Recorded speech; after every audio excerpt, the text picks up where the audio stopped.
Assalamualaikum warahmatullahi wabarakatuh.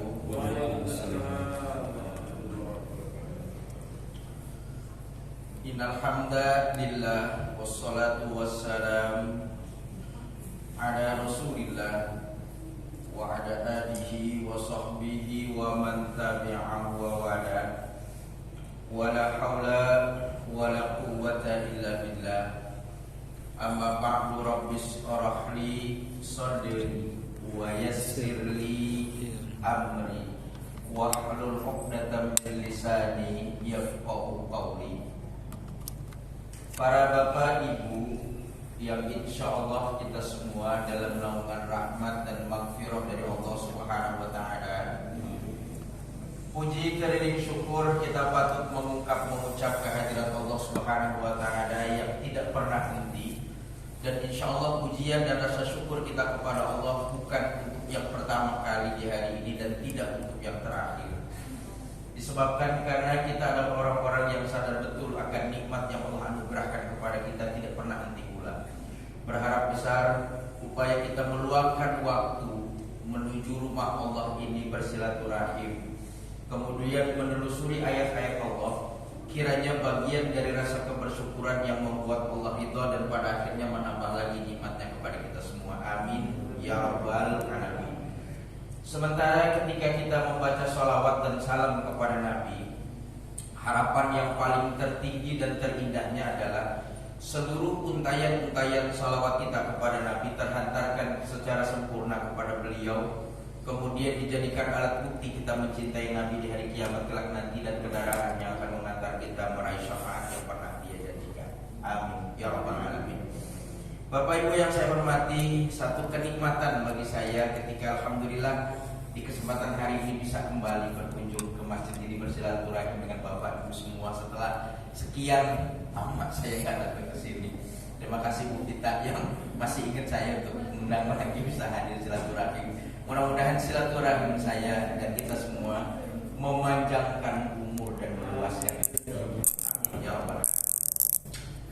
Bapak Ibu yang saya hormati, rasanya tidak salah saya pikir kalau ada ulama berkesimpulan atau bahkan para ahli sosial berkesimpulan bahwa kehidupan atau kebutuhan manusia itu berubah-ubah. Satu masa kebutuhan itu tidak dianggap sebuah kebutuhan, tapi di lain kali dia berubah menjadi sebuah kebutuhan, bahkan menjadi sesuatu yang sangat urgent.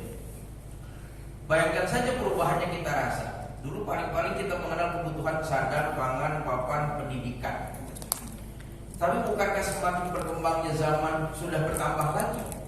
Apa yang dulu masuk wilayah tertier berubah menjadi sekunder, sekunder berubah menjadi primer. Kalau dulu seperti sandang, pangan, papan, pendidikan. Kalau bahasa saya sekarang sandang, pangan, papan, pendidikan, casan, handphone. Sebab kalau nggak bawa casan mati gaya kita. Nah kalau gitu bukankah itu dulu bukan kebutuhan, sekarang kebutuhan. Sampai-sampai bus pun harus menyediakan casan. Kereta kalau kita pergi pun casan. Berapa kita nggak pernah melihat itu pada era 90-an. Tapi karena sebuah kebutuhan, semua kendaraan yang baru dipersiapkan. Sampai motor-motor dan mobil kelahiran baru pun muncul casan. Kenapa? Menjadi sebuah kebutuhan gitu. Jadi kita sepakat bahwa yang namanya kebutuhan manusia bisa berubah. Yang dulunya tertier berubah menjadi sekunder, sekunder menjadi primer. Dan tidak sedikit kebutuhan itu. Dan sekarang yang menjadi kebutuhan kita, bahkan sebenarnya dari masa ke masa yang menjadi kebutuhan adalah apa yang dinamakan berlapang dada. Di tengah persaingan global, di tengah banyaknya orang, bahkan tidak terbendungnya informasi. Sekarang susah informasi dibendung. Kalau dulu kita mencari informasi, tapi bukankah sekarang informasi mendatangi kita? Bukankah ketika sudah kita buka handphone sebentar saja, informasi di grup udah masuk banyak. Ada yang kita suka membacanya, ada juga enggak. Ada yang boleh jadi saya sependapat dengan tulisan itu, ada juga yang dijengkelin banget ini orang gini. Kan gitu. Ya.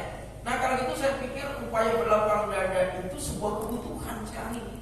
Karena salah satunya kita tidak mampu membendung apa yang menjadi informasi. Dulu kita nunggu harus datang koran dan nonton TV. Tapi sekarang sekali rebahan sekalipun informasi mendatangi kita lewat WhatsApp group. Mungkin ada yang punya IG, Facebook, Twitter dan segala macam lah gitu. Yang boleh jadi sekarang kita terpenuhi dengan berbagai macam informasi. Nah, ada seorang ulama besar kebanggaan Indonesia, khususnya wilayah Jawa Barat, Banten. Ulama ini bernama Imam An-Nawawi. Gitu. Jadi ada Imam Nawawi Mesir, ada Imam Nawawi Banten. Nah, Imam Nawawi Al-Banten ini akhirnya karena dia orang Banten diberikan gelar An-Nawawi Al-Bantani. Ya salah. Yaitu ulama-ulama yang kemudian populer di Timur Tengah karena tetap menginginkan asal usulnya dikenal. Al-Bantani, Al-Minangkawawi, Al-Banjari, banyak. Nah, beliau ratusan tahun yang lalu menuliskan satu buku yang sampai dengan sekarang ini kita nyebutnya di kalangan pesantren kitab Nihayatuz Zaid. Nah, dulu ketika saya mondok sampailah kajian tersebut. Imam Nawawi Al-Bantani ini memberikan semacam tips gitu, Bapak. Ya, di kitabnya itu semacam tips. Tips ini dijadikan sebagai sebuah wiridan. Gitu. Wiridan itu sebuah kebiasaan. Wirid itu kan wiridan itu bukan bahasa Indonesia. Banyak bahasa-bahasa Arab yang masuk ke Indonesia terkesan bahasa Indonesia, padahal ini bukan bahasa Indonesia, tapi dia bahasa Arab. Dan uniknya lagi kalau bahasa Arab mau di Indonesia kan gampang banget, tinggal ditambahin jadilah dia berubah jadi bahasa Indonesia. Itu Arab mau di Indonesia kan. Yasin itu bahasa Arab, masuk ke Indonesia Yasina. Tahlil itu kan bahasa Arab, hailala yuhailinu gitu, mengucapkan kalimat la ilaha illallah. Yasin itu adalah bahasa Arab, masuk ke Indonesia tahlilan. Tinggal pakai aja. Syukur itu bahasa Arab, masuk ke Indonesia syukuran. Zikir lagi-lagi bahasa Arab, zikiran. Jadi wirid diduga oleh banyak orang bahasa Indonesia, padahal dia bahasa Arab. Jadilah masuk tambahan wiridan gitu. Nah, kita begitu kebingungan membedakan zikiran, wiridan gitu. Karena memang setiap bahasa kalau memang berubah kata pasti berubah arti. Itu kan urusan bahasa. Jangankan bahasa Arab, bahasa Indonesia saja dari memukul, pukulan, terpukul, pukulan kan sudah beda. Apalagi kalau katanya berbeda, maka kan berbeda maknanya. Zikir dengan wirid, akar katanya beda. Kalau zikir mengingat, gitu. Hurufnya zal, kaf, sama ro. Zikrun. Coba aja buka kamusnya. Maka huruf zal, kaf dengan ro itu artinya mengingat. Kalau dibilang zikir itu mengingat, kira-kira bagian tubuh kita mana nih yang bekerja kira-kira? Mata, telinga, mulut, apa ini? Akal, otak. Otak kan? Iya. Karena memikir otak. Tapi seringkali kita kalau sudah berkata ataupun mungkin dihadapkan dengan kata zikir, kita akan berkata mengucapkan sesuatu. Ya kan gitu? Kalau orang sedang la ilaha illallah atau ada bacaan tertentu, ya kita bilang sedang zikiran. Gitu. Padahal zikir itu enggak begitu. Zikir itu mengingat. Gitu. Kalau itu yang bekerja di antara tubuh kita ini bukan mulut. Tapi kenapa kita berubah menjadi mulut? Karena mulut ini akan mengungkapkan apa yang ada dalam otak ini sebagai upaya untuk mengeluarkan apa yang ada di otak ini. Jadi kalau ada orang berzikir sebenarnya tidak butuh mulut, tetapi agar dia keluar apa yang di otak ini maka diucapkan itu. Dan yang terpenting dari zikir itu kan bukan sekedar mengingat, tetapi mengeksekusi atau mempraktekkan apa yang diingat lebih penting daripada seberapa banyak menyebut. Sekali lagi, mempraktekkan apa yang diingat lebih penting daripada menyebutkan berulang-ulang. Eksekusi yang penting daripada zikir itu. Saya ambil contoh begini Pak Ibu. Kalau saya lapar, Terus ketika saya mau makan saya ingat piring. Itu kan ingatnya. Begitu saya connect atau ingat dengan piring, maka saya zikir mengingat piring. Maka begitu saya mengingat piring, apa yang saya lakukan? Saya mengeksekusi. Caranya, saya berangkat ke dapur. Kenapa saya berangkat ke dapur? Karena biasanya kan naruh piring itu di dapur. Saya belum pernah ketemu ada rak piring di ruang tamu, gitu kan. Rata-rata dapur. Berangkat saya ke dapur, umumnya begitu. Begitu sampai di dapur, saya buka rak piring itu. Saya mau makan kira-kira yang berkuah atau yang kering. Sebab nanti akan saya beda ngambilnya. Kalau saya harus makan berkuah, saya ambil piring cekung karena harus menampung kuah. Tapi kalau saya makan kering, kan cukup piring ceper saya bisa ambil. Akhirnya saya mau makan berkuah, saya ambillah piring yang cekung itu. Maka dari saya ingat piring, bukankah ini eksekusinya? Akhirnya dengan itulah saya bisa makan. Tapi pas begitu, kalau seandainya saya lapar, terus saya ingat piring, saya zikirkan begitu. Begitu saya lapar, saya ingat piring mau makan. Piring. Maka saya ulang piring. Piring. Kira-kira saya makan gak kira-kira? Kira-kira makan gak? Nggak mungkin makan. Saya sudah tidak makan tambah lapar. Karena cuma piring. Tapi tidak mengeksekusi piring itu. Jadi saya ingat piring meskipun saya tidak menyebut piring, tapi saya jalan ke dapur, ambil piringnya yang cekung karena berkuah, saya makan. Begitulah zikir itu. Diingat, dieksekusi. Bukan sekedar berulang kita menyebut tapi tidak mengeksekusi. Bukan orang berzikir model begini. Kalau ada zikir itu dikaitkan dengan Allah, zikrullah, mengingat Allah. Kalau itu orang yang mengingat Allah adalah orang yang ingat perintahnya apa, larangannya apa, dia kerjain meskipun mulutnya tidak menyebut Allah. Nggak perlu. Karena memang Nabi Muhammad tidak pernah terlihat membawa tasbih berjalan. Sebab zikirnya ada di sini, prakteknya zikir. Sekarang kita zikir terkekang oleh benda, harus menggunakan tasbih dengan dihitung. Padahal tidak terlihat Nabi menggunakan itu, walaupun tidak terlarang menggunakannya. Tidak terlihat bukan berarti tidak boleh dilakoni. Tidak terlarang untuk melaksanakannya. Tapi apa yang dilakukan oleh Nabi begitu ingat sesuatu, dia lakukan, dia lakoni, dia kerjakan, itulah zikir. Bapak dengar dari masjid ini di rumah ketika subuh, kemudian terdengar azan dari masjid ini, as-salatu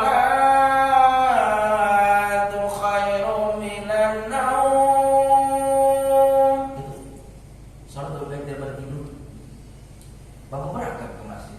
Meskipun berangkat enggak ngomong Allah, subhanallah, tapi begitu kita keluar dari rumah menuju masjid, ini namanya zikir.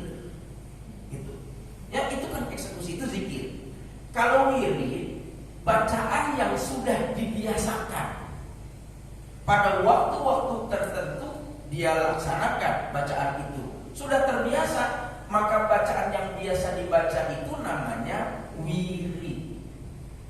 Bapak Ibu selesai sholat, begitu assalamualaikum warahmatullahi, tidak lama kemudian astagfirullahaladzim. Saya tidak ingin mendiskusikan kontroversi bareng-bareng dengan sendiri-sendirilah, terserah, itu praktek. Bukan tempatnya kita berdebat hal tersebut. Tetapi ada yang astagfirullahaladzim sendiri-sendiri, ada yang satu masjid rame-rame astagfirullahaladzim.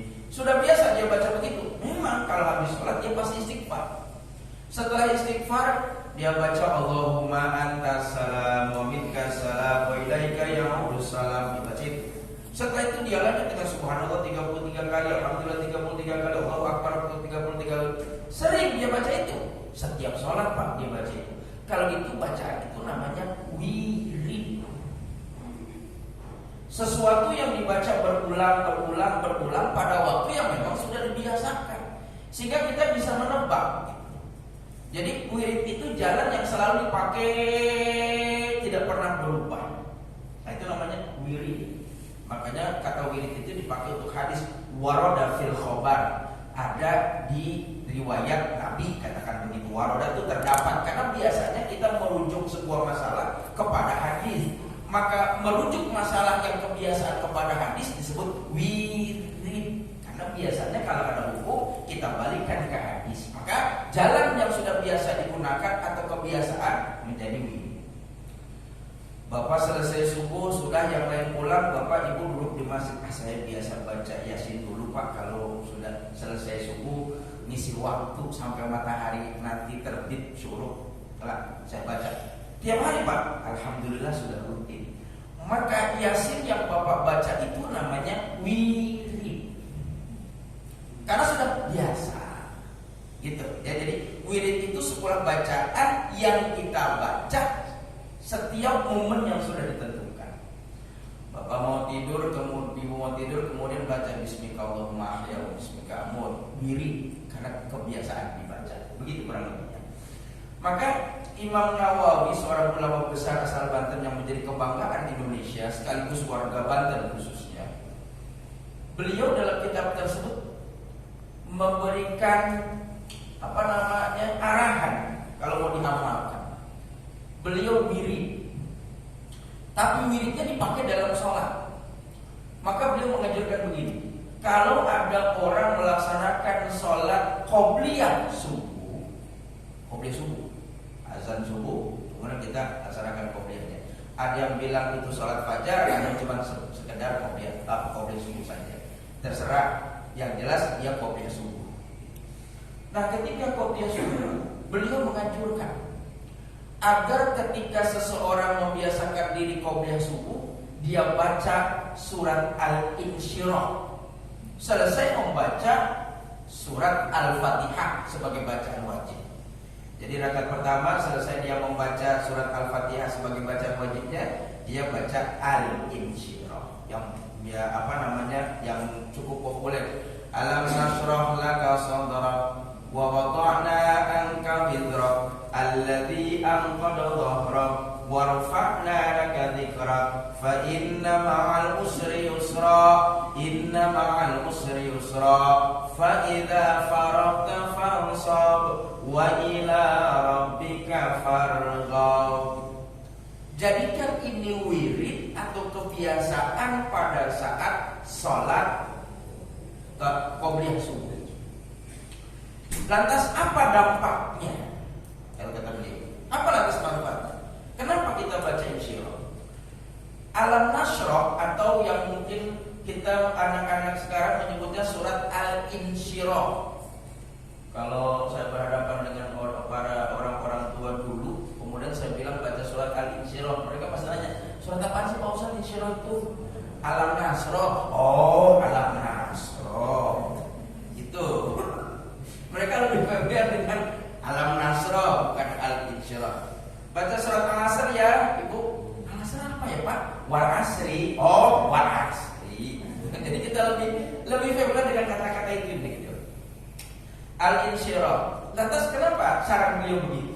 Beliau bilang begini: Al-Insyirah berasal dari kata syarh, hurufnya shin, ro dengan ha. Syarh.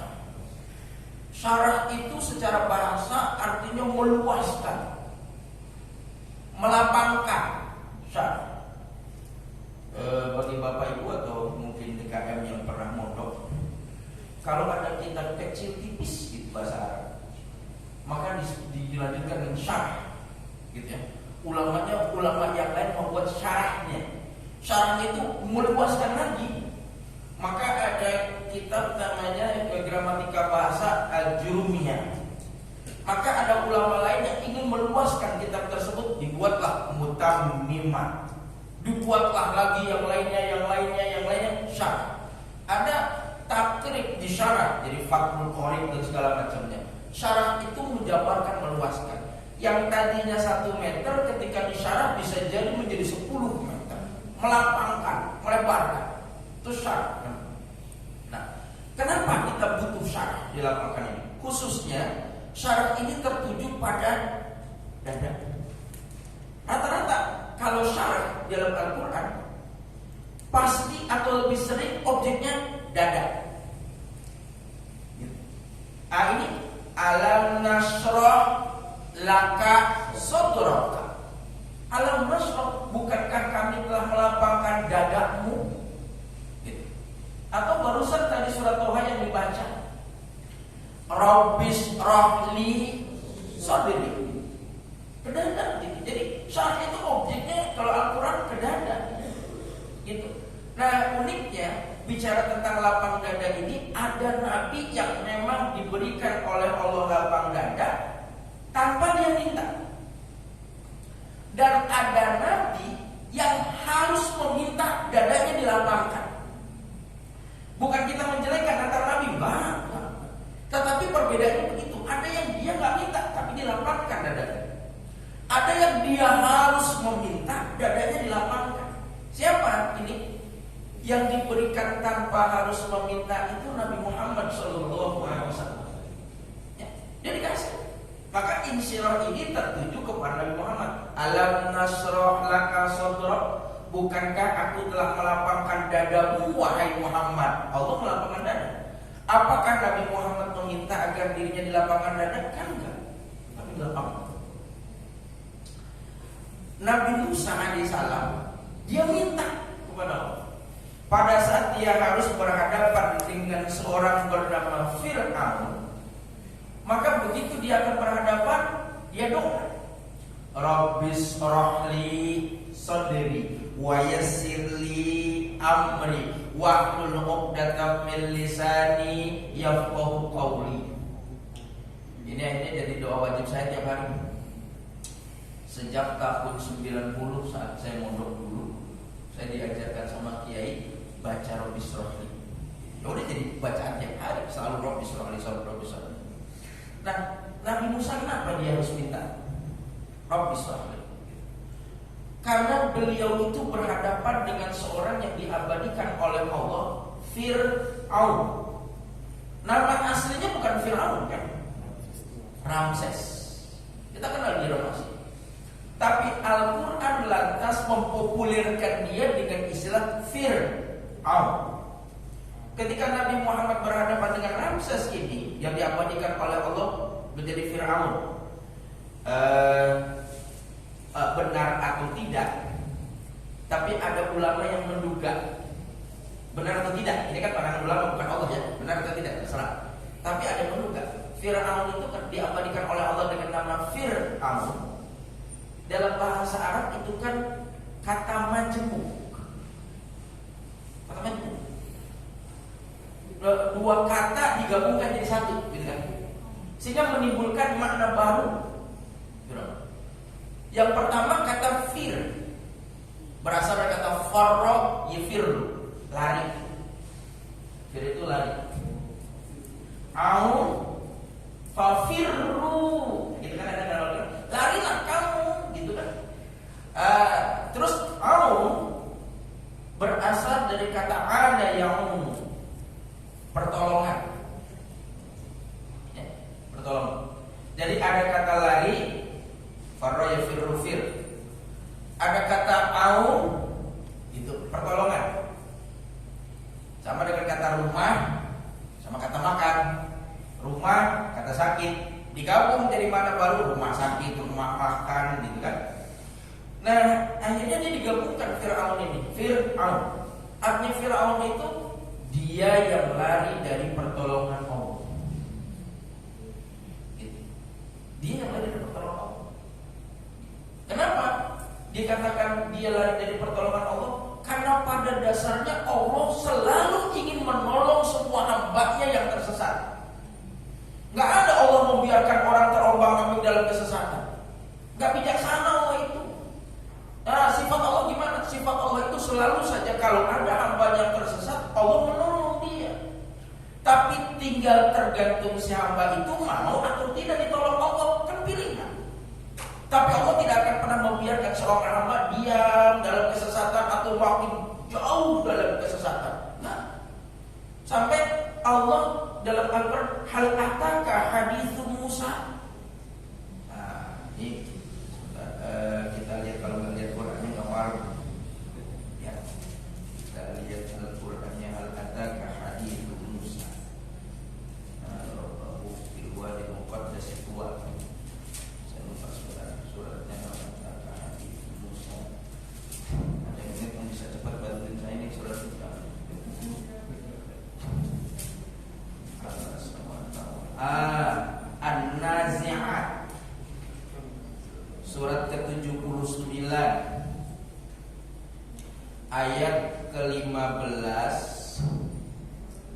sampai 26.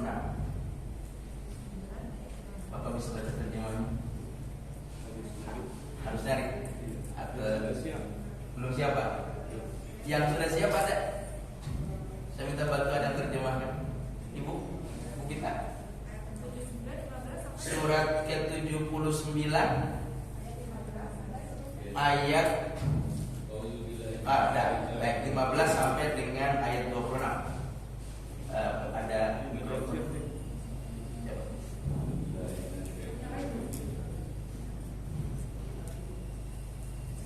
Sudah sampaikan kepadamu ya Muhammad. Kisah Musa. Tak kala Tuhan yang memanggilnya di lembah suci ialah lembah Tur. Pergilah kamu kepada Firaun, sesungguhnya dia telah melampaui batas.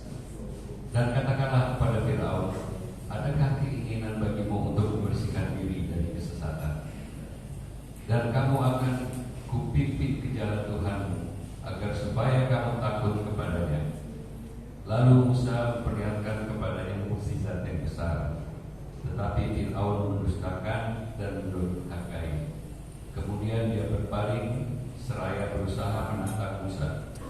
Maka dia mengumpulkan pembesar-pembesarnya lalu berseru memanggil kaumnya, seraya berkata, "Akulah Tuhanmu yang paling tinggi." Maka Allah mengazabnya dengan azab di akhirat dan azab di dunia. Sesungguhnya pada yang demikian itu terdapat pelajaran bagi orang yang takut kepada Tuhan. Hal atakah hadithu Musa? Sudah pernah dengar belum kisah Musa? Kurang lebihnya begitu. Wahai Muhammad, sudah pernah dengar belum? Datangkah cerita tentang Musa kepadamu? Kalau memang belum dengar, sini aku kasih tahu. Setidaknya begitu ayat. Nah, kalau ayat itu turun kepada Nabi Muhammad, bukan berarti sekedar kepada Muhammad, kepada kita. Yang kurang lebih kepada kita selaku umat Islam, setidaknya terjemah bebasnya, udah pernah dengar belum kisah Musa? Kalau belum pernah dengar, sini saya kasih tahu. Gampangnya begitu. Nah, idnada rabbahu bil wadil muqaddasi tuwa. Ketika Tuhannya Musa, Allah memanggil Nabi Musa di sebuah lembah yang bernama Lembah Tua. Nah, dipanggil oleh Allah. Sehingga kalau orang atau siapapun yang dipanggil, berarti yang memanggil itu punya misi untuk menyampaikan sesuatu akan disampaikan kepada orang lain. Itu biasanya panggilan begitu. Bapak di kantor menjadi pimpinan, kemudian ingin menyampaikan sesuatu kepada bawahan, panggillah siapa gitu.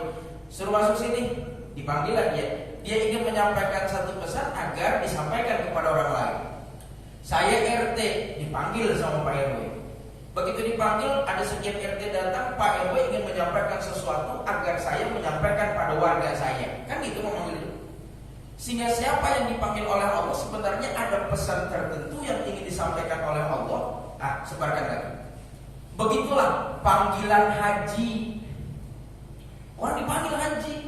Allah ingin memberikan pembelajaran kepada orang yang haji ini. Sini cukup kamu 25 hari, 40 hari, tapi nanti pulang kamu ceritakan kepada orang yang tidak berangkat. Inilah iman. Orang umroh juga begitu. Nah, inilah pembelajaran yang disampaikan kepada orang lain. Makanya disebut panggilan haji. Karena ada pesan Allah ingin disampaikan kepada yang dipanggil, disebarluaskan. Nah, akhirnya irnada rabbahu bil wadil muqaddasi tuwa. Ingatlah ketika Nabi Musa dipanggil oleh Allah di sebuah lembah bernama Lembah Tua. Apa kata Allah? Idhab ila Firaun. Wahai Musa, sini. Berangkat kamu kepada Firaun itu. Kenapa kamu harus berangkat kepada Firaun? Innahu tagha. Dia sudah melampaui batas. Kalau gitu Allah sayang enggak kepada Firaun ini? Sayang. Allah tidak membiarkan Firaun makin tersesat kan? Dia sudah melampaui batas. Allah ingin menyelamatkan Firaun. Caranya nggak mungkin Allah turun jadi manusia. Caranya gimana? Dipakailah tangan-tangan kekuasaan Allah ini. Banyak tangan-tangan kekuasaan Allah itu. Nabi, tangan-tangan kekuasaan Allah. Betapa yang belum belum lama kita melihatnya Cianjur gempa, itu kan tangan-tangan Allah untuk ingetin manusianya. Saya tidak ingin bicara korban yang mungkin maksiat segala macam, tapi kita lihat adalah kekuasaan Allah mengingatkan manusia. Kan nggak perlu Allah turun, cukup diturunkan air, banjir bandang, cukup digoyangkan bumi, bencana alam pun muncul. Itu kan Allah mengingatkan. Nah sekarang salah satu cara mengingatkannya, dipanggillah kepanjangan tangan Allah ini. Siapa? Rasul, namanya Musa. Musa, idhab ila Fir'aun, berangkat kamu kepada Fir'aun. Kenapa? Innahu Allah, dia sudah melampaui batas. Aku kasihan kalau dia terus-terusan melampaui batas. Berangkat sana. Bahkan sebelum Nabi Musa itu berangkat kepada Fir'aun, Allah mengajarkan caranya. Ajarin caranya. Berhadapan dengan Fir'aun itu, kamu harus pakai strategi. Strateginya apa? Fakul halaka ila antazakka.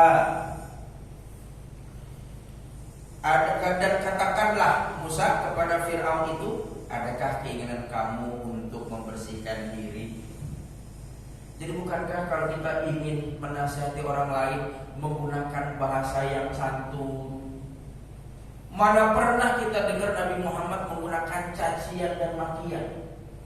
Karena cacian dan makian dalam dakwah hanya sekedar menjadikan orang lain makin jauh. Kalau saya berteriak, maka itu adalah betapa jauhnya saya dengan orang yang saya teriaki, meskipun dia di depan muka saya sebenarnya sih. Kan jauh saudara. Jadi memang caci maki dan teriakan itu tidak pernah digunakan dalam dakwah. Kenapa? Kalau orang bicara keras kepada orang lain, dia di depan kita, itu menunjukkan betapa hatinya orang yang berteriak dengan yang itu jauh, meskipun ada di depan mata. Betapa kita bisa bicara lemah lembut kepada orang yang kita sayangi, pelan aja dia udah dengar. Karena kedekatan hati kita dengan hati dia. Maka kalau gitu, dakwah itu bukan caci maki. Dakwah itu bukan teriak kenceng-kenceng. Apalagi model Fir'aun ini. Maka terapkan metode diskusi, ngomongnya enak, santai. Halaka ila antazakka. Maukah engkau punya keinginan, wahai Fir'aun, untuk membersihkan diri dari kesalahan itu? Ngomongnya enak. Kalau sudah ngomongnya enak, orang boleh jadi mau dengar. Makanya lagi-lagi tidak dikenal dalam media dakwah teriakan atau makian. Sampai-sampai Nabi bilang, aku diutus bukan untuk mencaci maki, karena memang tidak pas dengan cara utusan itu. Lantas ngomong yang bagus. Terus setelah ngomong yang bagus, ayat ke-19-nya, wa ahdiyaka ila rabbika fatahsya, dan kamu akan kupimpin ke jalan Tuhanmu agar supaya kamu takut kepada Allah. Akan aku pimpin kamu ke jalan Tuhanmu supaya kamu takut kepada Allah. Artinya orang yang berdakwah jangan pernah meninggalkan jamaahnya, jangan pernah meninggalkan muridnya. Kenapa? Aku bimbing kamu. Sehingga ketika saya jadi ustaz sekarang, orang bilang, aduh betapa kalau dalam tanda petik capeknya pegang handphone itu isinya banyak kali jamaah tanya, Pak Ustaz ada waktu nggak, saya pengen telepon, pengen nanya. Kalau nggak, Pak Ustaz saya WA dulu ya. Ini bukan itu. Saya nggak pernah bisa ninggalin itu. Gitu. Kenapa? Isinya pertanyaan atau curahan jamaah. Maka Allah bilang, akan kupimpin engkau ke jalan Allah, aku tidak meninggalkanmu. Seorang ustaz tidak mungkin meninggalkan jamaahnya, meskipun dia tanya, Ibu WA dulu ya, saya lagi ngajar, nanti kalau senggang saya jawab. Gitu. Atau kalau mau telepon di mana Pak? Nanti malam ya. Nggak mungkin saya, aduh ini orang rewel minta ampun, telepon lagi. Enggak gitu. Kenapa? Kamu bukan menjadi pembimbing. Maka ketika jadi pembimbing, kamu menyiapkan waktu sebagaimana Nabi Musa, aku akan tunjukkan kepadamu atau aku pimpin ke jalan Tuhanmu agar supaya kamu taat kepada Allah. Nah, itu pertama ngomongnya bagus, sopan. Kedua, nggak ditinggalkan, gitu. Terus ketiga, kalau dia masih juga tidak berminat atau dia mengabaikannya, Lalu Musa memperlihatkan kepadanya mukjizat. Mukjizat belakangan. Mukjizat gak datang duluan.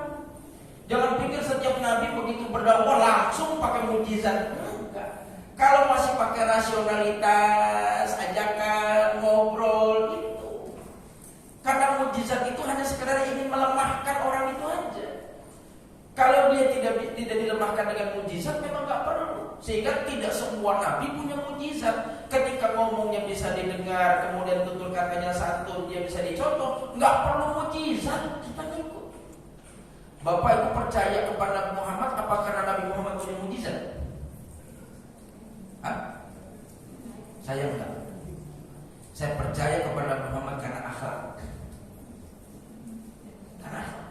Kenapa? Karena Allah berulang-ulang menunjukkan Nabi Muhammad itu akhlak. Wa innaka la'ala khuluqin azim. Sesungguhnya engkau itu punya akhlak budi pekerti. Sehingga saya lebih beriman kepada Nabi Muhammad karena akhlaknya, bukan karena mukjizatnya. Karena mukjizat hanya ditampilkan kepada orang-orang durhaka aja sebenarnya sih. Gitu. Kalau durhaka baru pakai mukjizat. Gitu. Ya bukankah Fir'aun Nabi Musa seringkali menggunakan tongkatnya kepada orang yang nggak percaya? Tapi kalau percaya nggak digunakan tongkatnya. Gitu. Jadi kalau kita beriman kepada Nabi lebih besar, saya percaya karena akhlaknya Nabi yang mulia luar biasa. Manusia yang tidak bisa dialihkan akhlaknya. Bahkan banyak orang yang tertunduk masuk Islam disebabkan karena akhlak, bukan karena mukjizat. Gitu. Kalau dia nggak mau juga baru mukjizat namanya. Fir'aun nolak, maka diberikan mukjizat. Tapi begitu lihat itu semua, ayat ke-21, ini nih 21. Tetapi Fir'aun mendustakannya. Bapak Ibu yang saya hormati, Fir'aun mendustakan. Ini bahasa yang sering kali muncul Pak Ibu di Quran. Dia mendustakan. Dusta itu menutupi sesuatu yang benar. Ya, dusta itu tidak mengakui kebenaran. Dia tahu itu benar, tapi bilangnya enggak. Itu kan dusta kan? Seorang anak dititipin pesan sama ibunya, kalau nanti ada tamu, bilanginnya ibu enggak ada. Gitu kan? Ya kalau orang nyari ibu bilangin enggak ada. Cari, Dek, ada ibu enggak? Kata ibu enggak ada. Ini kan jujur gitu. Nah, padahal dia tahu ibunya ada. Bukankah dia mendustakan kan? Dia tahu ibunya ada, cuma dia bilang nggak ada. Kalau itu yang namanya mendustakan itu sesuatu yang ada, tidak bisa ditutupi, cuma dibilang tidak ada. Nah, itu mendustakan. Nah, kalau gitu, kalau bahasa ini kita gunakan, tetapi Fir'aun mendustakannya. Artinya Fir'aun tahu nggak Nabi Musa itu benar? Gitu. Makanya dibilang Fir'aun itu mendustakan karena Fir'aun tahu dia benar. Maka Quran juga menggunakan istilah orang-orang musyrik itu mendustakannya, mendustakan Nabi kan. Sampai begitu dia menolak, dibilang hadza sihrun mubin, ini mah sihir kali gitu. Sesuatu yang dia tidak bisa tutup tapi tidak pernah mau diungkapkan atau diakui, mendustakan. Jadi kebenaran itu datang orang yang mengaku. Jadi Fir'aun sebenarnya tahu kan Nabi Musa itu benar. Tahu. Dia sadar dia benar ini. Cuma nggak ngaku. Kenapa nggak ngaku? Karena kekuasaan. Ya, karena kekuasaan. Seringkali orang yang berkuasa itu tidak mau mengakui lawannya. Padahal dia benar. Gitu.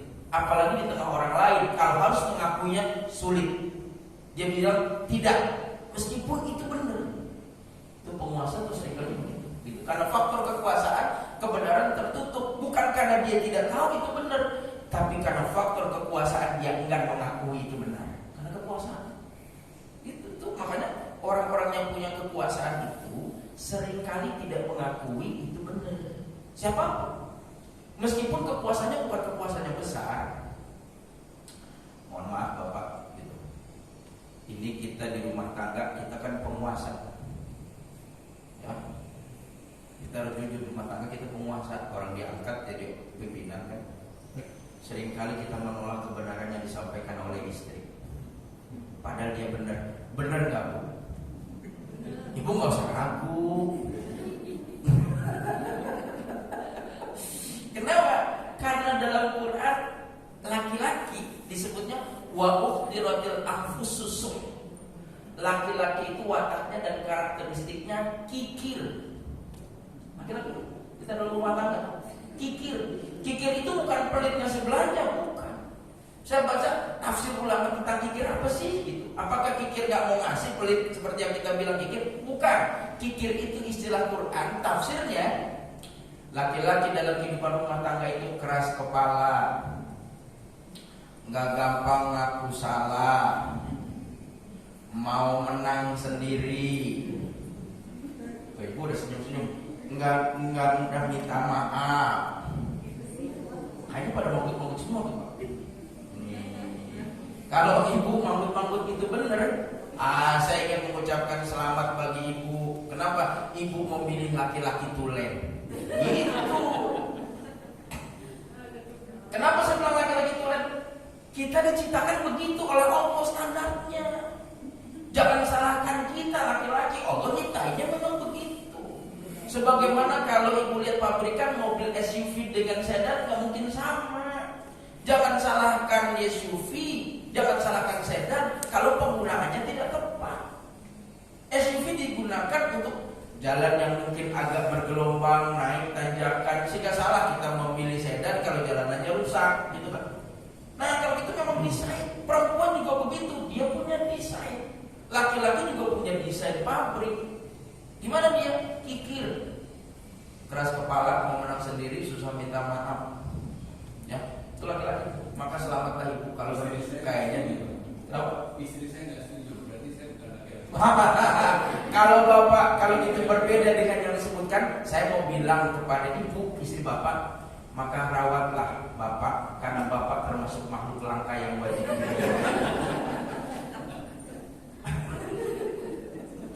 Nah, jadi begitulah. Dia sulit mengakui. Makanya kalau perempuan ingin menyampaikan pesan bahwa suaminya salah, cukuplah dia bilang, gak bisa begitu Pak, itu salah. Selesai. Jangan maksa dia untuk minta maaf.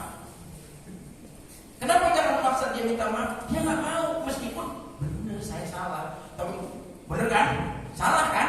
Iya kan? Oh, makin panjang cerita. Gitu. Tapi ketika dia sampaikan itu sebagai sebuah kesalahan, dia mengaku itu, tapi sulit untuk berkata bahwa Anda benar. Begitu laki-laki.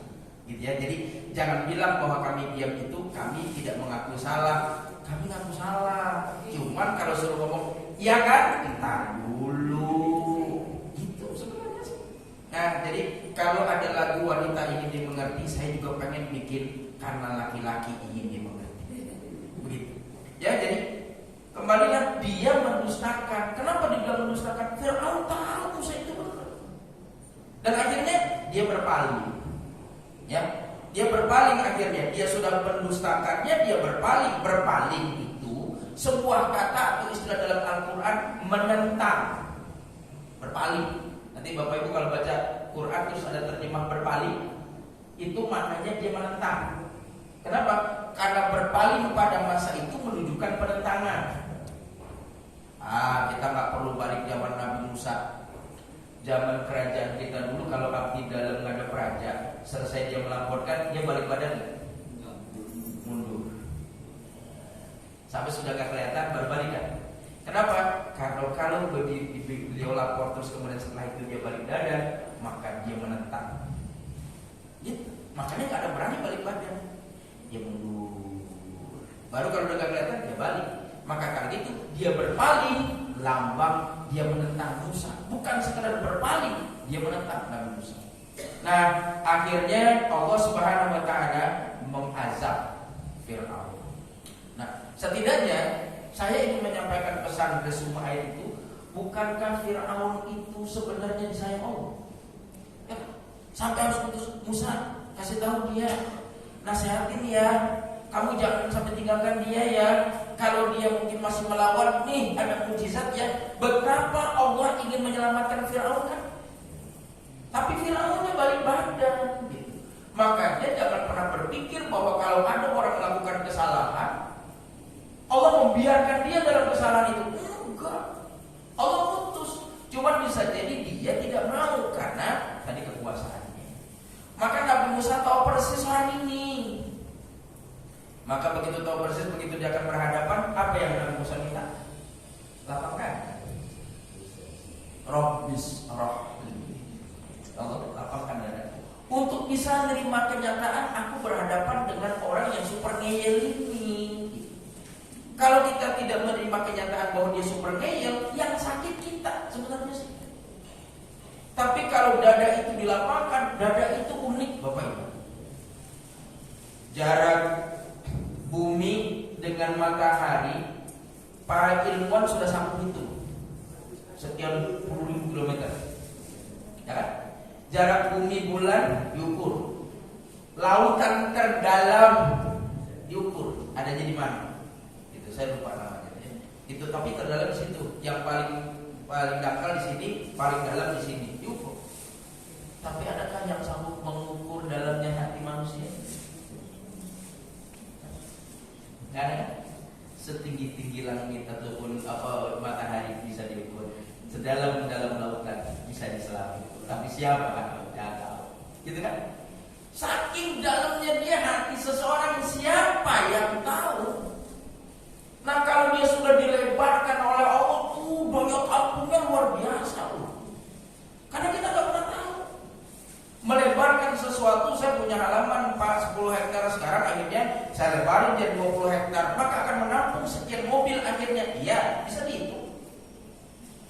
Tapi kalau Allah sudah melapangkan dada, siapa yang mau begitu? Semua bisa masuk karena lapang dada. Jadi kalau lapang dada, kita nggak sempit, nggak sesat. Sehingga apapun yang saya hadapi seperti sekarang ini, aneka perbedaan, pandangan segala macam, aduh udah makanan sehari-hari.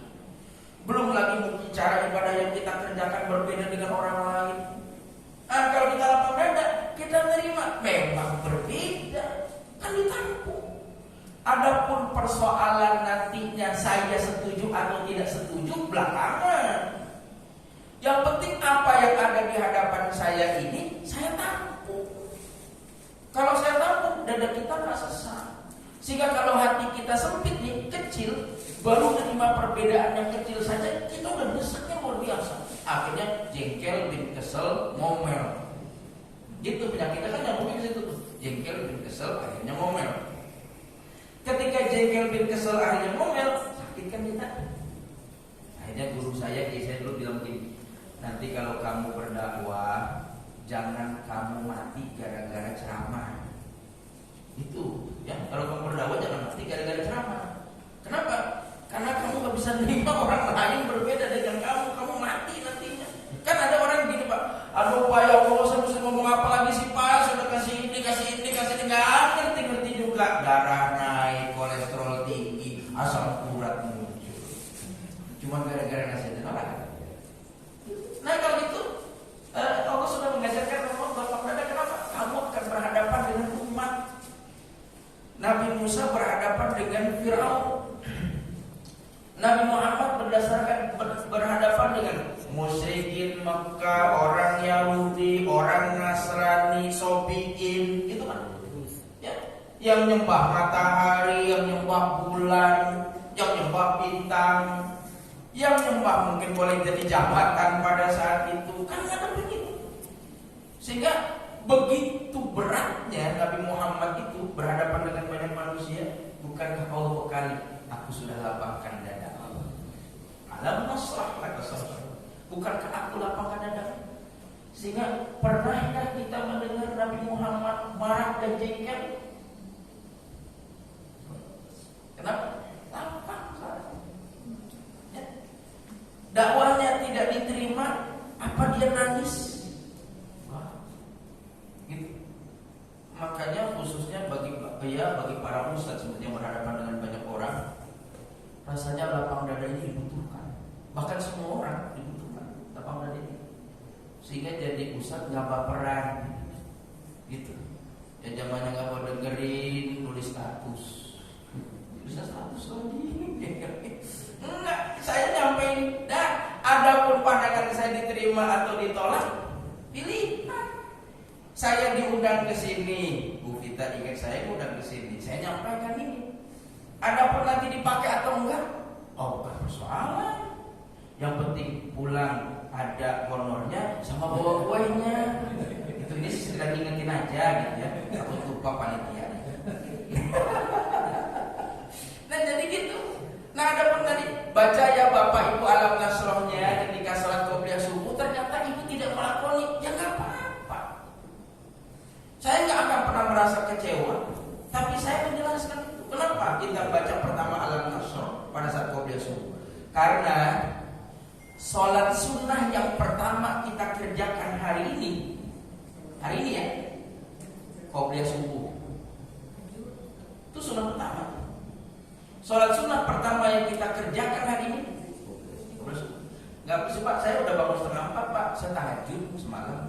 Tahajud itu semalam, malam maksudnya.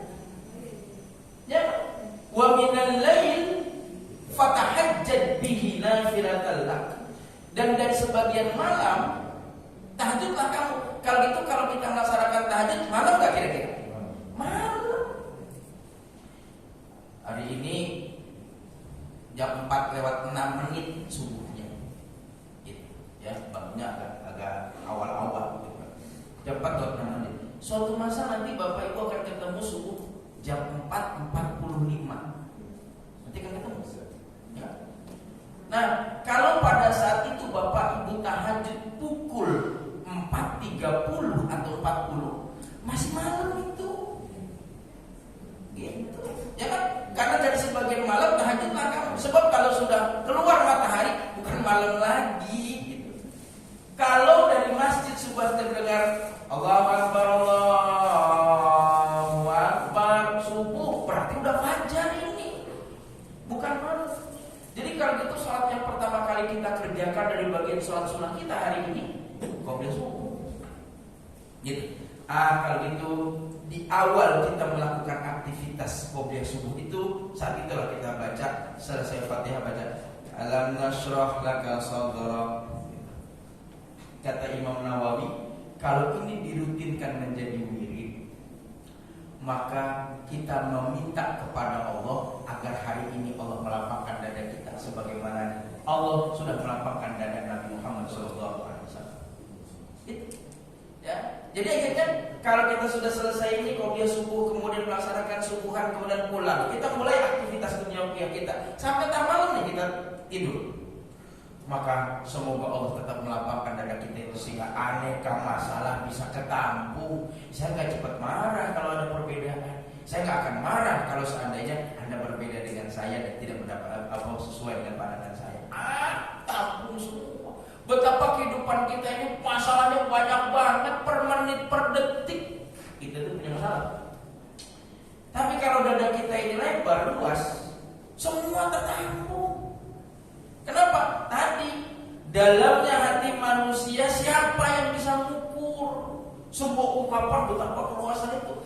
Apalagi kalau Allah mau melapangkannya, gitu. Sudah diciptakan dia lapang, kemudian Allah melapangkannya lagi. Memang rata-rata penyakit berawal dari pikiran dan rasa tidak terima, katanya bilang. Orang yang mungkin boleh jadi tersenyum dan rasa santai hidupnya, seringkali kita lihat panjang umur. Kenapa? Hidupnya santai, tenang. Kenapa? Karena dia bisa menerima perbedaan. Jadi hidupnya enak. Saya bisa bayangin kehidupan Nabi Muhammad begitu santai dan nikmatnya. Kenapa? Karena Allah melapangkan dadanya. Nggak diterima, biasa aja. Gitu. Tugas beliau hanya menyampaikan, gitu. Rasulullah minkum, Rasulullah minkum. Aku ini utusan Allah buat kalian semua. Saya nyampaikan aja udah. Gitu. Adapun diterima atau tidak diterima bukan urusan saya menyampaikan. Adapun terdapat ada yang penolakan dia pun saya terima karena tidak semua orang yang menyampaikan sesuatu maka orang lain wajib untuk mendengarkan dan wajib mengamalkannya. Oke. Jadi saya bilang tadi rasanya alam nasroh ini jadi surat wajib kalau gitu. di tengah macam-macam.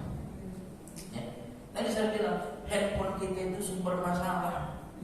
Tidak hanya sekedar memecahkan masalah, dia sumber masalah. Ibu buka ntar pulang nih, ibu nggak buka sekarang, buka pulang. Kalau nggak belum udah mulai banyak isinya. Ya. Bahkan ada informasi yang nggak jelas, atau bahkan ada satu yang dimanfaatkan kemudian ditunggangi dengan agama. Saya amat sangat tidak nyaman ketika Cianjur digempa bumi, terus kemudian muncul postingan berdasarkan agama mereka diazab. Gitu. Kenapa? Siapa yang tahu mereka diazab? Bukankah ini sudah mengeluhkan pikiran? Kalau saya baca, kok gini sih? Gitu. Kalau belum bisa memuji, jangan mencaci lah. Gitu. Dan apa sih maksud Allah mengguncang tempat itu? Kita juga nggak pernah tahu. Sehingga Nabi Isa bilang, anta ta'lamu ma fi nafsi wa ma ana a'lamu ma fi nafsi. Anta ta'lamu ma fi nafsi wa ma ana a'lamu ma fi nafsi.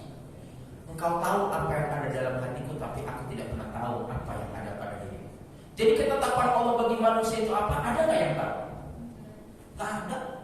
Ulama dulu menuliskan dengan bijaknya, dengan keilmuannya. Setelah dia tulis, pasti dia akan mengakhiri dengan wallahu a'lamu bissawab.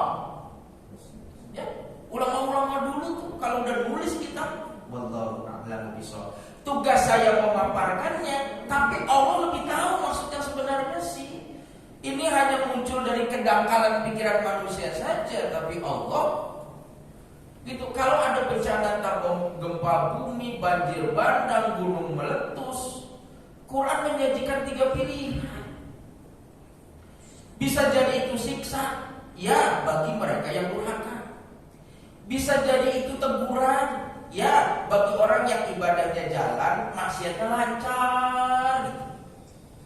Ya, sholatnya alhamdulillah jalan, maksiat lancar. Gitu. Nah, karena dia teguran, la'allahum yarji'un, dengan begini supaya mereka bisa kembali karena mereka punya potensi baik sebenarnya sih. Atau sama sekali ini bukan hasil kejahatan, kerusakan yang dibuat oleh manusia. Allah mau bikin aja buat manusia. Bukan Allah bilang walanabluwannakum bisyai'in minal khauf wal ju' wa naqsin minal amwal. Aku bakal uji kalian semua bukan karena kesalahan kalian, dengan kehilangan harta, kekurangan buah-buahan, bukan salah kalian. Tapi aku mau untuk menguji kalian semua, kan ujian. Lantas siapa yang menetapkan ini siksa, ini ujian, ini teguran? Allah. Saya bawa jamaah tawaf, begitu selesai dia nangis. Gitu. Saya pikir dia ingat dosa. Nggak laporan, Pak, uang saya 600 US hilang. Di mana Bapak? Di tas saya Pak Sopik ada 600 sama dompetnya. Gitu. Dia nangis. Saya pikir dia tobat. Gitu kan. Nah, orang selesai nangis kok gitu kan. Ini orang langsung dia taubat kepada Allah. Nggak punya dia ingat dompetnya hilang. Ada 600 US balik. Nah, saya pernah mendengar yang mengatakan bahwa itu adalah azab. Karena janji kata Allah dalam Al-Quran itu azab tidak akan diturunkan selama masa ada Nabi. Nah, bagi mereka sekarang Nabi sudah tidak ada. Jadi itu azab gitu. Azab tidak diturunkan kecuali Allah menurunkan Nabi atau Rasulnya. Kata Rasul itu dipahami berbeda. Apakah Rasul itu zaman Nabi Adam sampai Nabi Muhammad saja? Atau sebenarnya Rasul masih turun kepada kita semua sampai saat ini? Cuma bentuknya bukan manusia. Kenapa? Karena kata Rasul tidak selalu Nabi dan Rasul manusia. Rasul itu secara bahasa artinya utusan.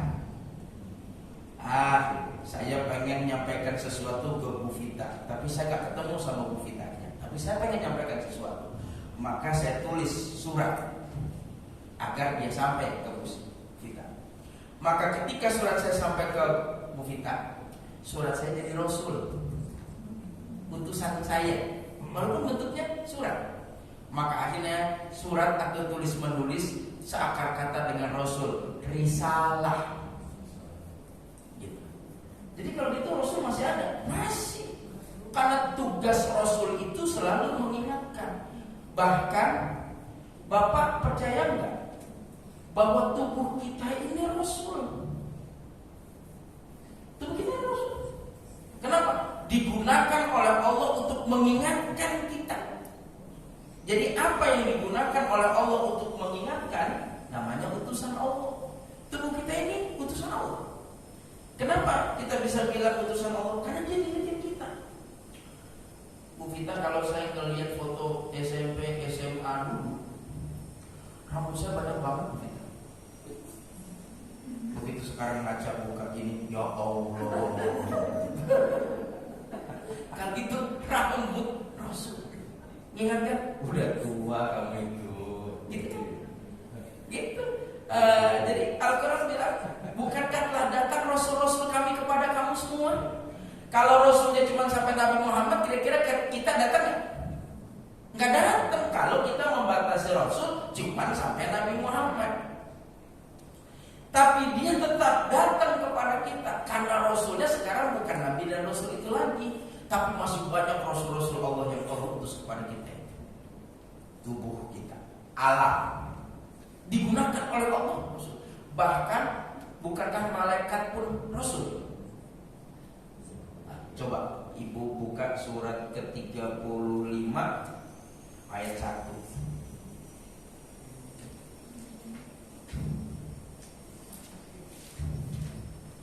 Saat ini justru ajaran ibu menerangkan bahwa selama masa ada nabi, gitu ya, nggak ada azab.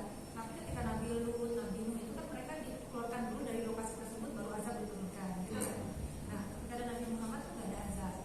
Sekarang kan para nabi udah nggak ada nih, jadi ketika ujian itu datang, mereka katakan itu azab. Sebelum sampai sana, baca itu dulu nanti saya jelaskan.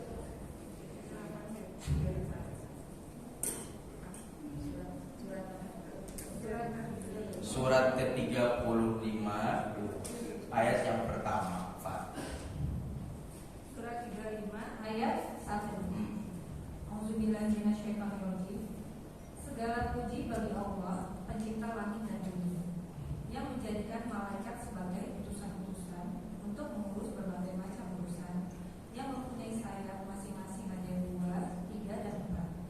Allah menambahkan pada ciptaannya apa yang Dia kehendaki. Sungguh Allah Maha Kuasa atas segala sesuatu. Saya baca bahasa Arab. Alhamdulillah fatiris samawati wal ard, ja'ilil malaikati rusulan. Ada kata rusul kan? Ya. Terus uli ajnihatin mathna wa thulath wa ruba' yazidu fi khalqi ma yasha innallaha 'ala kulli syai'in qadir. Segala puji bagi Allah, pencipta langit dan bumi, yang menjadikan malaikatnya sebagai utusan-utusan atau rasul.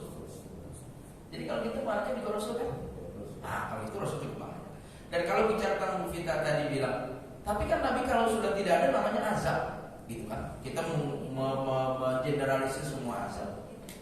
Lalu bagaimana kita menerapkan surat kedua ayat 155 sampai 157? Penerapannya di mana? Kalau semua yang saat ini terkena bencana adalah azab. Nah, coba buka surat kedua 155 sampai 157. Auzubillahi minasyaitonirrajim. Dan kami pasti akan menguji kamu dengan sedikit ketakutan, kelaparan, kekurangan harta, jiwa, dan buah-buahan. Dan sampaikanlah kabar gembira kepada orang-orang yang sabar, yaitu orang-orang yang apabila ditimpa musibah mereka berkata, Inna lillahi wa inna ilaihi raji'un. Sesungguhnya kami milik Allah dan kepadanya lah kami kembali. Mereka itulah yang memperoleh ampunan dan rahmat dari Tuhannya, dan mereka itulah orang-orang yang mendapat petunjuk. Dan kami pasti uji kamu. Apa bilang Allah? Apa kami pasti azab kamu? Nah, kapan penerapan ini? Dan bahkan uji kamu itu dengan kekurangan harta, kehilangan nyawa, buah-buahan, gitu. Nah,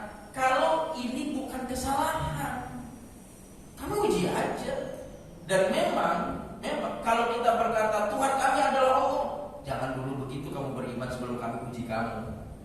Ya kan? Pasti ada kualitas keimanannya sama mana? Kan ada ujian. Gitu. Tidak mungkin seorang dokter bisa praktik tanpa dia harus lolos dari sebuah ujian dulu. Kan ada ujian. Baru dia akui bidangnya. Kalau itu kami uji bukan karena kesalahan kamu, kami mau aja untuk menguji sampai di mana ketahanan iman kamu. Maka karena ini bukan kesalahan yang diakibatkan atau dipicu oleh manusia, Allah kasih kompensasi. Dikasih ganti untung. Ganti untungnya apa? Ayat 157-nya, mereka yang mendapatkan petunjuk, rahmat yang sempurna, dapat ampunan, gitu kan? Kompensasi karena bukan salah kamu. Kalau bukan salah kamu tapi kami yang datengin, kamu dapat bonusnya. Ulaika alaihim shalawatun min rabbihim wa rahmah wa ulaika humul muhtadun. Mereka yang terkena bencana karena sengaja kami mengujinya, termasuk mendapatkan petunjuk itu. Termasuk dapat rahmat yang sempurna itu. Termasuk dapat ampunan itu. Kan gitu. Jadi kalau gitu, kalau sebuah bencana itu menimpa, akhirnya ulama punya kesimpulan begini, Bapak Ibu. Maka bencana yang menimpa sebuah daerah boleh jadi kepada si A dia siksa, kepada si B dia teguran, kepada si C dia ujian. Cuma siapa yang berhak menilainya? Allah dengan orang yang kena itu. Gitu. Jadi pas begitu tadi yang tawa pulang ini nangis, dia bilang, "Nah, kenapa?" Saya bilang, "Pak, lu pengen sobek, itu ada uang 600 gitu." Gitu. Aduh, saya sih pengen itu ada surat-suratnya pada dompet itu. Kalau uangnya nggak apa-apa deh, yang penting surat-suratnya. Jangan ngomong gitu, surat-suratnya sama uangnya sekalian doanya ya. Gitu, jangan cuma surat-suratnya aja, uangnya nggak apa-apa hilang. Uangnya jangan hilang. Gitu. Lantas ada yang nyeletuk begini, Pak. Belakang saya sedikit. Mungkin waktu di Jakartanya kurang sedekah, kali pelit dia. Gitu enggak? Gitu, pelit. Akibatnya di sini kan kena dia, gitu kan? Kita kalau umroh atau haji kan baru ketemu hari itu, saat itu. Bukan yang segrup kan kita nggak kenal. Namanya satu travel dari mana-mana. Apakah Anda tahu dia itu pelit? Nggak tahu kan? Bisa jadi dia sedekah atau tetangganya. Saya nggak pernah ngeliat dia sedekah, Pak. Bukankah boleh jadi dia sedekah harus menutupi dulu, nyari orang sampai tidur gelap baru dia keluar. Ternyata nggak sedekah. Kita ini sekarang seringkali jadi hakim garis. Ya, hakim garis gitu. Siksa, azab, gitu. Padahal kita bukan hakim garis kan. Maka sampai berulang Allah bilang, jangan kamu merasa paling suci karena Allah yang paling tahu siapa yang diantara kalian paling takwa. Ya, aku yang lebih mengetahui siapa yang bertakwa diantara kalian. Ukuran Allah. Kalau gitu dengan sikap kita bagaimana? Kita tidak perlu menjadi hakim garis. Kemungkinan besar memang itu adalah siksa, kemungkinan juga ada teguran, kemungkinan juga ada ujian. Kalau satu wilayah ini banjir, namanya banjir kan ukurannya sama, air. Makanya air digunakan oleh para tukang untuk mengukur karena rata. Itu orang itu baik atau tidak baik, kalau udah banjir kan semua sama kena banjir. Kan nggak ada banjir yang sopan milih pas begitu pengen masuk, mau Ustaz. Nggak mungkin, masjid aja kerendam bisa jadi. Nah kalau gitu semua kerendam ini, yang satu siksa bagi ini, yang ini teguran, yang ini ujian. Siapa yang berhak menilai? Ya dia aja udah. Kita nggak perlu jadi hakim garis, gitu kan? Bahkan kalau kita tinggal di sebuah tempat kemudian kita mendapatkan keburukan di tempat itu, jangan salahkan Allah.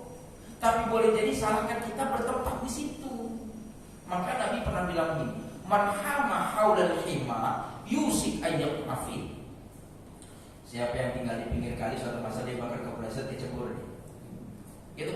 Kenapa? Tinggalnya di pinggir kali. Satu masa dia banjir, kepleset, kecebur. Jangan salahkan Tuhannya. Tuhan menyiksa saya barusan saya kecebur. Kan enggak, karena tinggal di pinggir kali. Gitu. Serajin-rajin kamu ibadah, boleh jadi satu masa kepleset, kecebur. Bukan karena Allah benci kepada kamu, kamu tinggal di tempat itu. Kita tinggal di atas lempengan bumi, ring of fire. Masa Las Vegas yang judi tiap hari nggak gempa bumi? Kira kita nggak judi nggak apa gempa bumi? Mau yang dihancurkan Las Vegas mau. Di sana yang judi, kita yang gempa. Itu. Kita betapa hebatnya kalau Bapak Ibu ke Banten, pesantren banyak banget pesantren. Kiai-kiainya unggul. Tapi bukannya Banten sering diguncang gempa? Apa Allah murka kepada warga Banten? Enggak. Kamu tinggal di tabrakan bumi, lempengan bumi yang nabrak. Maka daerah Sumur, karena saya tinggal di daerah Pandeglang, ya sering gempa. Meskipun sujud, taat, sedekah, ya gempa. Kalau rumahmu nggak tahan gempa, ya rubuh. Bukan karena Tuhan membenci kamu. Saya tinggal di atas lempengan. Begitu kurang lebih. Nah akhirnya sikap kita terhadap itu semua tidak jadi hakim garis, mungkin saja kita introspeksi saja dan kita serahkan kepada mereka untuk menilai. Sementara kita juga punya ujian, seberapa kita punya empati terhadap mereka semua. Kiriman saya belum sampai Pak. Setidaknya saya berdoa ngajak jamaah, mudah-mudahan Allah berikan ketenangan lahir batin bagi mereka semua. Allah ganti yang hilang sudah. Gitu kan? Kalau kita belum bisa memberi, jangan mengambil. Kalau kita belum bisa memuji, jangan mencaci. Kalau gitu, yuk kita sholat jenazahnya. Di sana banyak korban, kita sholat beribu. Yuk galang dana, itu kumpulin bantuan-bantuan. Udah, jangan jadi hakim garis. Terserah Allah kepada mereka, mereka yang berhak. Begitu. Ya. Nah ini Al-Nasrah gitu ya. Ya, jadi saya baca Insyirah, dan satu lagi mumpung karena Insyirah itu ada dua kalimat diulang dalam Al-Quran surat Al-Insyirah itu. Fa inna ma'al usri yusra. Inna ma'al usri yusra, gitu kan? Pengulangan sebuah redaksi itu salah satu tujuannya adalah menarik perhatian. Ya, kalau orang mengulang sebuah redaksi, tujuannya agar orang yang dengar punya perhatian. Saya bisa jadi ngulang ketika kita dengerin deh Pak Ibu sampai 2-3 kali. Karena bagi saya itu penting untuk disampaikan sehingga saya butuh pengulangan. Gitu kan? Nah itu ada dua. Fa inna ma'al usri yusra, inna ma'al usri yusra. Kalau gitu betapa Allah ingin menarik perhatian kita pada dua redaksi ini, 2 kali. Sesungguhnya ada saja terjemahannya begini. Sesungguhnya di balik sebuah kesulitan ada kemudahan, atau sesungguhnya sesudah kesulitan datanglah kemudahan.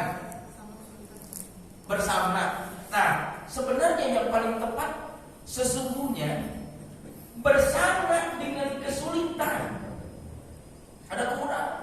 Jadi kita tidak harus menunggu kemudahan baru ada setelah datang kesulitan. Enggak. Allah berikan kesulitan bareng sama kemudahannya satu paket. Enggak lambat, enggak nanti. Kalau dibalik sebuah kesulitan ada kemudahan, kamu harus balik dulu untuk mendapatkan kemudahannya. Ini bersama. Betapa kalau gitu Allah memudahkan kepada manusia kan? Jangan tunggu ada kemudahan karena kesulitan bareng dengan kemudahannya. Aduh Pak, saya dengkul saya sakit banget. Kalau sholat itu nyerinya luar biasa. Duduk. Gitu kan? Harus saya konsul dokter dulu Pak. Enggak usah kelamaan. Ntar gak sholat-sholat. Duduk aja. Gitu. Nah bukankah pada saat itu?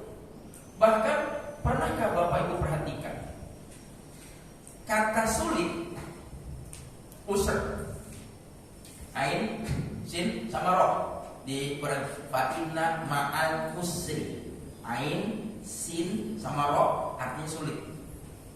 Sementara kata mudah, ya, sin sama roh, yusra. Nah, biasa kata ini malah dipakai jadi nama orang. Ya, yusron. Bukan bermaksud untuk berkampanye yusron wahid, gitu kan. Tapi nggak ada kan usron, nggak ada. Kemudahannya pakai buat nama, kesulitan nggak ada yang mau. Kenapa? Kalau ada orang namanya usro, aduh, itu troublemaker. Orang bikin masalah dia, bikin susah orang dulu. Kita pengennya dia lahir memudahkan, yang hidupnya mudah, memudahkan orang, namanya kalau masih unyil aja yang namanya usroh gitu. Ya gitu ya. Nah, Bapak Ibu perhatikan ya. Kata sulit, Ustaz, dikasih alif lam. Coba lihat Quran. Redaksinya. Fa inna ma'al usri, dibacanya jadi alnya, berarti ada alif lamnya. Fa inna ma'al usri yusron, ada nggak alif lamnya? Ada.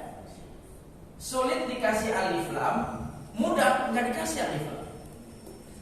Kalau pemahaman kita menggunakan kaidah bahasa, grammar, gramatika bahasanya, kata yang dikasih alif lam, kata benda kalau dikasih alif lam, itu jumlahnya jadi sedikit, terbatas. Itu kata benda dikasih alif lam. Maka dalam kajian ilmu nahwu namanya ma'rifat. Isim ma'rifat. Kata benda yang sudah dikenal jumlahnya sedikit, kasih alif lam. Tapi kalau kata benda tersebut banyak, tidak terbatas, jangan kasih alif lam. Kitabun, buku. Tapi kalau buku itu tertentu, alkitab. Masjidun, semua masjid. Tapi Bapak lihat masjid ini saya pakai alif lam, namanya masjid buncit. Gitu, al-masjid. Jadi dibatasin dia, itu alif lam. Ini sama dengan mungkin ibu bapak berbahasa Inggris menggunakan awalan the. Ya kan? Dibatasi. Kalau gitu kita pakai dalam kait ini. Sesungguhnya kesulitan itu sedikit karena pakai alif lam. Yang banyaknya apa? Kemudahannya yang banyak. Gitu ya.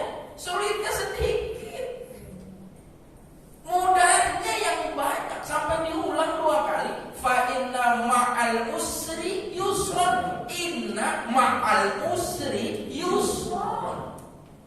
Jadi kenapa kita nyari yang susah-susah, yang gampangnya banyak? Ya, begitulah Nabi Muhammad itu mempraktekkan agama. Sampai-sampai Aisyah bilang, kalau Nabi berhadapan dengan kesulitan, dengan kemudahan, ya dia namanya mudah. Gitu. Saya bimbing haji, terus ikut penataran haji, kemudian ada keilmuan bagi saya. Haji itu kan ada 3 tuh. Haji ifrad, tamattu, sama qiran. Katanya gitu kan kalau Bapak Ibu punya haji. Qiran itu melaksanakan ibadah haji bareng dengan umroh. Ifrad hanya haji saja, tidak umroh. Kalau tamattu, umrohan dulu, baru melaksanakan ibadah haji. Gitu kan. Nabi Muhammad pada saat praktek awalnya apa hajinya? Qiran, haji bareng sama umroh, 2 in 1. Beliau bawa kambing dari Madinah. Katanya kurang lebih 120.000 orang pada saat itu berangkat haji. Berangkat 120.000 orang dengan 120.000 ekor kambing. Berangkat bareng ke Mekah. Kurang lebih seminggu perjalanan. Seminggu perjalanan sampai di Mekah, ada orangnya sampai ke Mekah, kambingnya mati di jalanan. Sebaliknya ada yang orangnya mati, kambingnya nyampe, haji kambing. Nah, Nabi Muhammad adalah Nabi sampai, kambingnya sampai. Sahabatnya sampai, orangnya kambingnya mati, gitu kan? Maka mereka tanya, gimana kami ini ya Rasul? Gitu, kambing kami mati, gitu kan? Maka Nabi bilang, ya sudah, kamu tawaf saja, turun perintah Allah kepada Muhammad. Sudah, tawaf, sa'i, tahallul, beli kambing di sini, sebeli, gitu kan? Sudah, gantikan ihramnya, pakai baju biasa. Nanti ketika hajian atau wukuf pakai lagi. Kan mudah kan? Nabi Muhammad enggak, saya enggak bisa. Kenapa enggak bisa? Kambing saya hidup. Gitu kan? Andai saja kambingku ini mati, niscaya aku tamattu seperti kalian semua. Gitu. Kalau gitu Nabi sebenarnya mengajarkan kemudahan. Tamattu lebih mudah. Makanya orang Indonesia milih tamattu, saking mudahnya sampai ada istilah tangi, mamar, turun. Itu karena cuma gitu aja, apa susahnya? Kalau mau pakai ihram kamu nanti kalau hajian lagi, kalau mau haji baru pakai ihram bajunya. Larangan ihramnya ada nggak Pak? Nggak ada. Boleh kumpul kuku? Boleh. Mandi pakai sabun? Silahkan. Coba yang melaksanakan dengan kiron, nggak bisa kecuali selesai haji. Bayangin pakai baju kurang lebih 3 minggu itu aja. Dengan larangan ihramnya kan menyulitkan. Bukan itu tamat. Kalau ada yang sekarang mau kiron boleh nggak Pak? Boleh. Dari Indonesia bisa Pak? Bisa. Asal bawa kambing dari Indonesia. Gitu. Berangkat. Di sana kan mesti ngangon. Yang lain ibadah dia ngangon kambing aja. Repot tamat tuh aja udah beli kambing di sana. Makanya kita orang Indonesia beli kambing di sana. Ada Pak yang kiron? Ada. Yang sekitar Mekah kiron nggak apa-apa. Karena bagi dia kambing dari rumah dibawa gampang. Gitu kan? Kalau gitu tapi mengajarkan kemudahan kan bukan kesulitan. Bagi orang Mekah sekitarnya kiron mudah Pak. Ya mudah lah orang sekitar situ kok. Tapi bagi kita bukan kesulitan. Sampai Nabi bilang kalau kambingku mati dari awal aku akan tamat. Nah kalau gitu bukan kemudahan lebih banyak daripada kesulitan. Jadi beragamalah dan beribadahlah dengan kemudahan. Bukan berarti kita ngenteng-ngentengin, bukan. Karena agama mudah. Itu catatan saya ketika fa inna ma'al usri yusra. Inna ma'al usri yusra. Ibu sebentar ya Bu. Jadi bahasa Quran itu kan ada bahasa perumpamaan, bahasa gamblang, bahasa sastra, juga ada peribahasa. Apakah bukan fa'inna ma'al usri yusra itu suatu peribahasa yang menyatakan kita terjemahkannya dengan peribahasa juga berakit-rakit ke hulu, berenang-renang ke tepian, bersakit-sakit dahulu, bersenang-senang kemudian. Karena ini bentuk peribahasa, kita nggak bisa terjemahkan. Bagaimana Pak? Baik, assalamualaikum. Karena kita mengenal agama lewat bahasa. Kita mengenal agama lewat bahasa sekarang. Karena kalau gitu orang bisa menerjemahkan atau memahami kalimat tersebut berbeda-beda. Saya tidak ingin mengatakan apa yang Bapak sampaikan salah. Nah, karena itu sudut pandang namanya. Oh begitu, boleh menafsirkan begitu.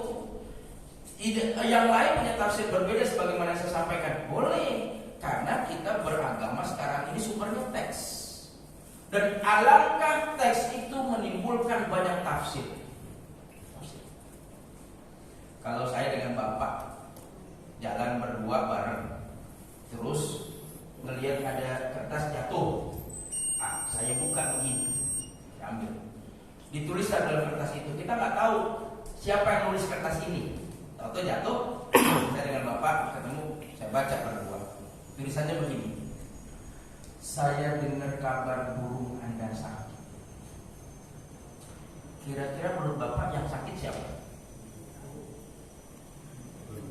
Saya dengar kabar burung Anda sakit. Tergantung itu intonasi sama tanda baca. Oke. Kalau saya dengar burung Anda sakit, ini Mas. Tapi sakit ya. Kalau saya dengar kabar burung, Baik. jadi kabar burung nanti itu kabar dia. Baik. Al-Quran pada saat dia turun tidak menggunakan titik dan koma. Nah, tanda baca itu penting. Kalau gitu, saya memahaminya. Saya dengar kabar burung Anda sakit. Kalau gitu, si Anda kan yang sakit. Oh enggak Pak, saya dengar kabar burung Anda yang sakit. Kira-kira yang benar yang mana kira-kira? Ya benar semua. Siapa yang nulis kita nggak tahu ini. Ini si Anda Pak, bukan ini si burung. Nah kalau gitu begitulah pemahaman kita terhadap Al-Quran kan. Gitu. Nah kalau gitu pemahaman bisa muncul macam-macam. Tanda baca penting sekali. Maka akhirnya ulama mencoba membuatkan tanda baca. Tapi yang jelas, bukankah tanda baca itu baru muncul sekitar 200 tahun setelah kenabian Muhammad meninggal dunia? Awalnya juga ada tulisannya aja. Itu. Kalau gitu yang tahu persis tentang ini siapa ya Pak? Tanyanya sama yang nulisnya, dia yang tahu persis nih ngasih kabar burung yang sakit, apa sih Anda yang sakit? Nah kalau gitu ketika kita memahami firman Allah, yang paling tahu itu siapa? Allahnya. Itu. Nah di kesimpulan wallahu a'lam bishawab. Begitu barangnya. Baik Ibu. Satu lagi ya.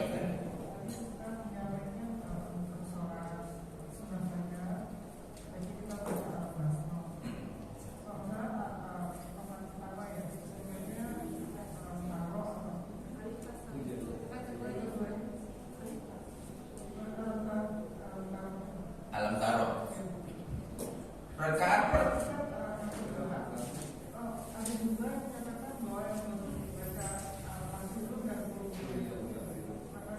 baik. Satu masa Nabi menyebutkan begini, Qul ya ayyuhal kafirun dengan qul huwallahu ahad. Gitu kan? Maka Nabi bilang begini, jadikan dua surat itu sebagai bacaan salat sunnahmu. Nah, makanya kita baca salat sunnah itu qul ya qul. Sayangnya kita malah salat fardu. Nabi bilang jadikan kuliah kurhu sebagai bacaan sunnahmu. Kita subuh, zuhur, asar, maghrib, isya kuliah kurhu. Sampai kita mau sholat aja malah kita tebak paling kuliah kurhu. Nah sebenarnya bagi sunnah, gitu ya. Tapi boleh nggak dipakai? Ya boleh, karena tidak ada syarat melaksanakan sholat harus surat ini surat itu. Nah ulama yang saya sebutkan saran beliau. Nah, alam nasroh rakaat pertamanya, alam taroh rakaat keduanya. Alam nasroh ketika kita baca agar Allah melapangkan dada. Sedangkan alam tarohnya, Allah menggagalkan niat buruk orang yang jahat kepada kita, sebagaimana Allah telah menggagalkan niat buruk Abraha untuk menghancurkan Ka'bah. Tidak sedikit orang yang mungkin di luar sana sedang berencana keburukan terhadap kita. Kita baca alam taroh supaya Allah menggagalkan niatnya, sebagaimana Allah menggagalkan Abraha dengan niat buruk. Bapak Ibu mohon maaf, ini yang dapat saya sajikan karena masuk zuhur. Masih senang saya diskusi sama Bapak Ibu karena kangen.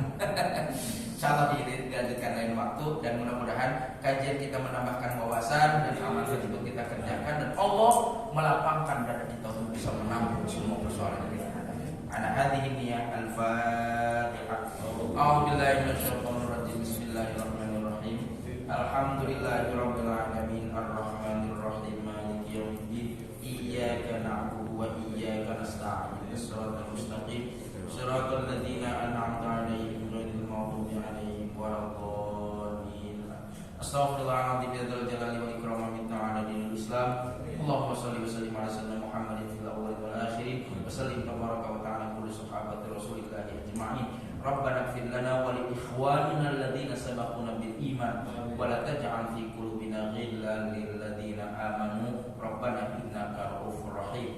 Allahumma inna nas'aluka hubbaka wa hubba man yuhibbuka wa hubba kulli amalin yuqarribuna ilaika. Wa sallallahu alaihi wasallam Muhammad wa ala alihi wasallam walhamdulillahi rabbil alamin. Hadanallahu wa iyyakum ajma'in. Wassalamu alaikum warahmatullahi wabarakatuh.